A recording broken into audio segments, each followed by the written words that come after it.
Salut les collectionneurs, c'est Alex, j'espère que vous allez bien. Aujourd'hui, je suis avec Tom qui va nous présenter cette magnifique statue de Naruto.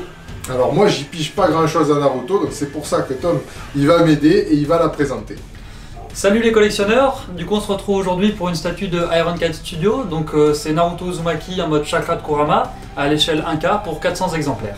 Alors c'est une statue qui est quand même assez imposante pour du manga.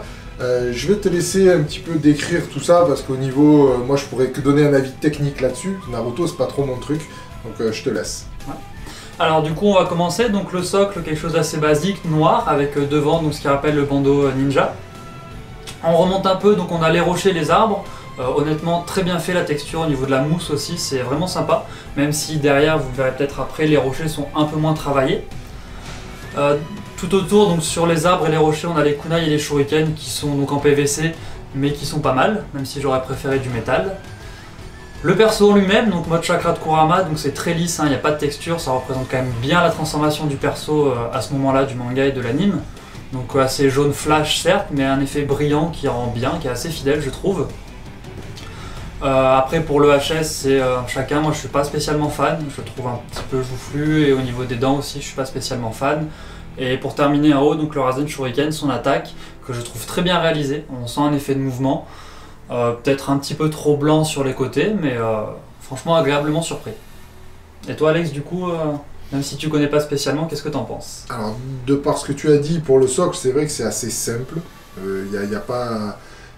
C'est peut-être pour rehausser un petit peu la statue. Après pour le reste, au niveau des rochers, au niveau des arbres, du bois et de ce que je vois, c'est quand même assez joli. Le bois et la mousse sont très très bien faites je trouve.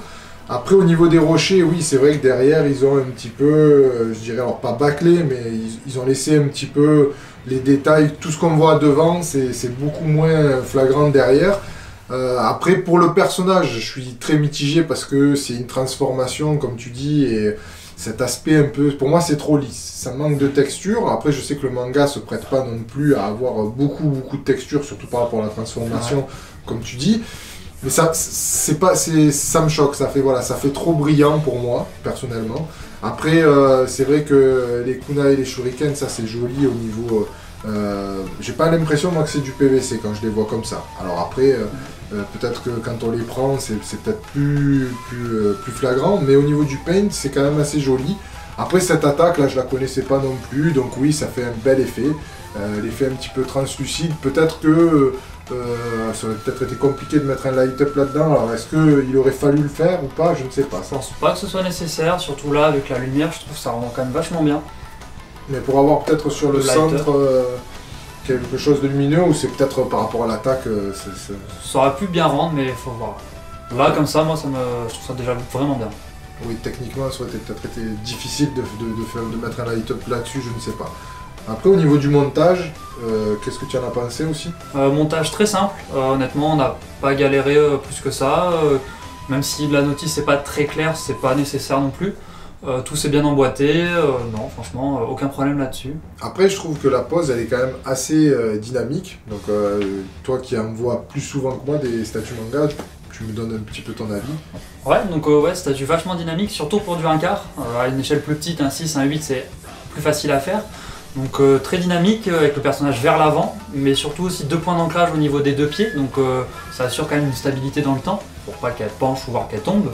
Le Rasen Shuriken aussi qui est vachement vers l'arrière, imposant, la cape et le bandeau aussi pareil, qui vont vers l'arrière, on sent vraiment que le perso va vers l'avant, cet effet de vent, de mouvement, vraiment sympa.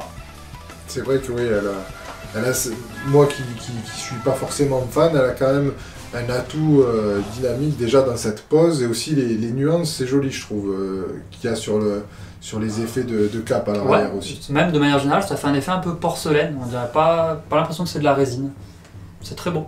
Et qu'est-ce que tu peux nous dire sur ce qu'on a dans la boîte comme accessoire, s'il te plaît? Alors c'est vrai, du coup j'ai failli oublier, il y a 2 éléments alternatifs, donc déjà une seconde tête, donc celle qui est affichée, celle qu'on voit depuis le début, c'est celle qui est donc du coup plutôt jaune, donc qui est plus accurate de mémoire à l'anime, et également une tête un peu plus humaine, donc avec le teint un peu plus beige, une peau classique.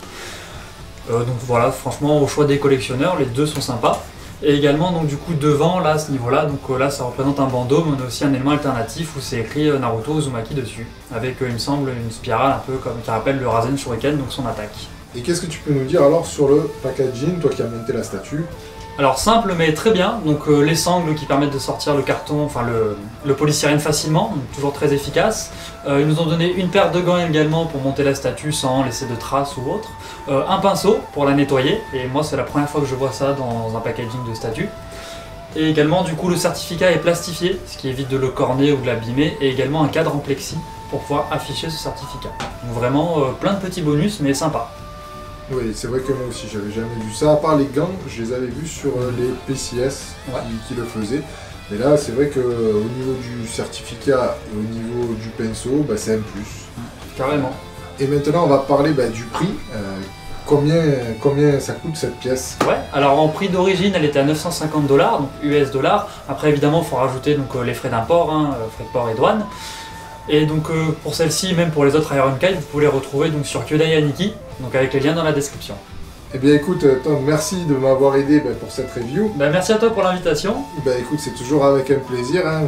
La première fois avec Full Metal Alchemist, c'était super bien passé. Donc là, j'ai dit pour Naruto, il me faut un spécialiste et j'ai fait appel à toi. Dites-moi ce que vous en pensez dans les commentaires, likez, partagez, abonnez-vous à la chaîne pour ne pas rater les prochaines vidéos. Je vous dis à très bientôt et collectionnez bien.